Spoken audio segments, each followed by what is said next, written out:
Kalau kamu nemu boneka kembar Siam ini, jangan diambil. Dikisahkan ada seorang cewek yang bernama Adele. Saat itu dia bekerja di sebuah toko. Dan tokonya itu jauh guys dari rumahnya. Harus ngelewatin jembatan. Dan jembatannya itu merupakan penghubung antara desa Adele dan desa lainnya. Nah konon di suatu sore sehabis dia pulang kerja, dia melewati jembatannya itu. Awalnya si Adele nggak ngerasa apa-apa. Dia mengendarai motornya dengan santai. Mio Karbu. Tapi pas nyampe di jembatan, dia ngeliat ada benda kecil yang berkilau di tepi sungai. Bendanya itu seperti cermin, terpantul sinar matahari. Nah karena penasaran, dia pun menghampiri bendanya itu, turun ke sungai guys, di bawah jembatannya itu. Mungkin itu logam atau perak yang berharga, pikir si Adele. Tapi pas nyampe di tepi sungai, ternyata itu bukanlah logam atau perak, melainkan sebuah boneka. Tapi bonekanya itu aneh, beda dari yang lain. Bonekanya itu terlihat kembar Siam, seukuran Barbie, dan pakai gaun putih. Terus dua kepalanya itu kayak melekat gitu guys. Matanya itu empat-empatnya putih, dan kakinya itu ada 3. Karena dia merasa bonekanya itu unik, dia berencana mau menjual bonekanya itu. Mungkin kalau dijual harganya bisa mahal, pikir si Adele. Sesampainya di rumah, bonekanya itu langsung ditaruh di meja. Terus dia mandi dan lanjut makan malam. Nah malamnya pas dia mau tidur, dia ngeliatin bonekanya itu dari kasurnya. Bonekanya itu terlihat creepy karena matanya itu menyala putih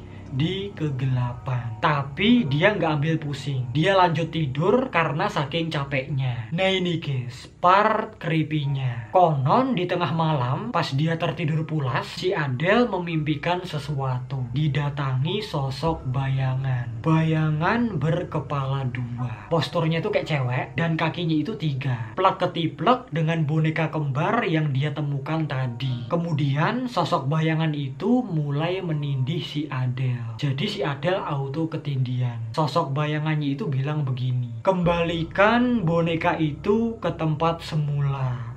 Kalau nggak ingin sesuatu terjadi padamu. Auto si Adele langsung kebangun dari tidurnya. Pas dia lihat jam, ternyata jam menunjukkan pukul 3 pagi. Dan yang lebih seremnya lagi adalah pas Adele nengok ke samping, bonekanya itu tadi tahu-tahu udah ada di kasur.